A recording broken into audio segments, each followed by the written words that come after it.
Hi, and thanks for logging on to the Daily DVAR Halacha. And here's a brand new halacha for you, and it's for Tuesday, the 27th day of March, the 11th day of Nissan. One of the things that I need to explain to you before Pesach starts is some of the laws of Sephiras HaOmer.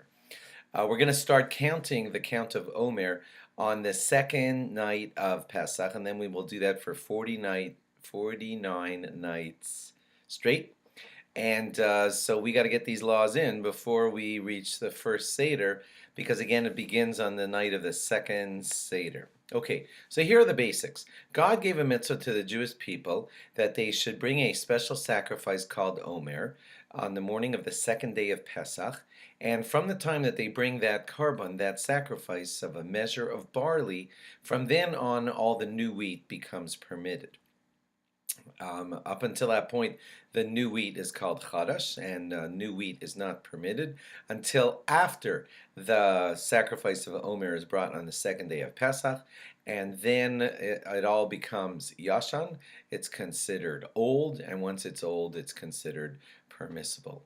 And that's how the procedure was done all the time when the temple stood. And God told us to count each day, one day since the Omer, second day of the Omer, third day of the Omer, etc., all the way up to Shavuos, not including Shavuos, which is the 50th day.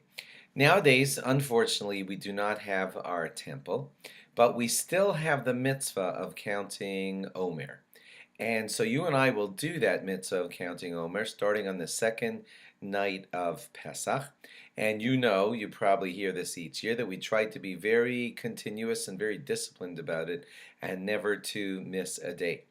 The laws are kind of complex, but a simple way to state the summary of the counting laws are this.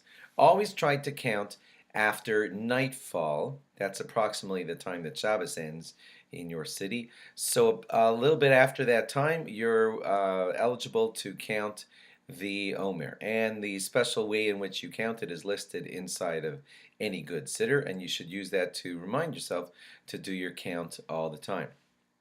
If you forget to count at night, you're always allowed to count the following morning or the following day, as long as it's still daytime.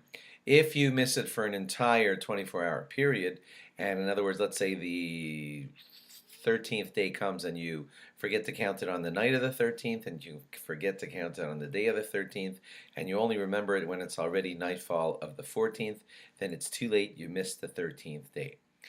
Well, what do you do after that? So, according to some opinions, and we follow this, we believe that you've broken the consecutive nature of this mitzvah, where you need to count the entire count, all of the 49 days. And since the consecutive nature of the mitzvah is broken, you are to keep counting on the following night, but no longer are you eligible to say the bracha on all of the following nights. So again, if you miss one of the nights, and you also forget to make the makeup of it during that daytime, then what you have to do is you still continue to count on the following nights, but unfortunately, since you missed one day in the consecutive counting, you won't be eligible to say the bracha before the counting, but you continue to count.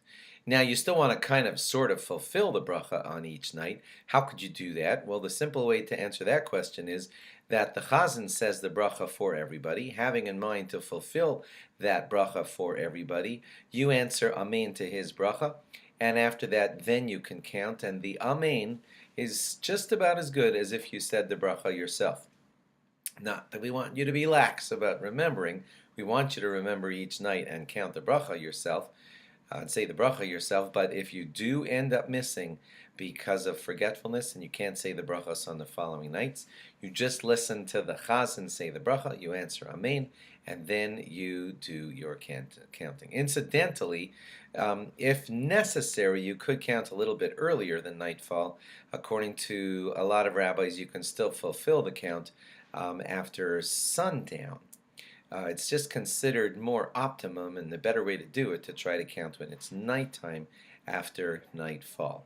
And then there are other laws about how the counting of Omer time later became a sad period of time, and I think we'll follow up on the laws about that tomorrow. Thanks for logging on, and log on again tomorrow for more. Bye-bye.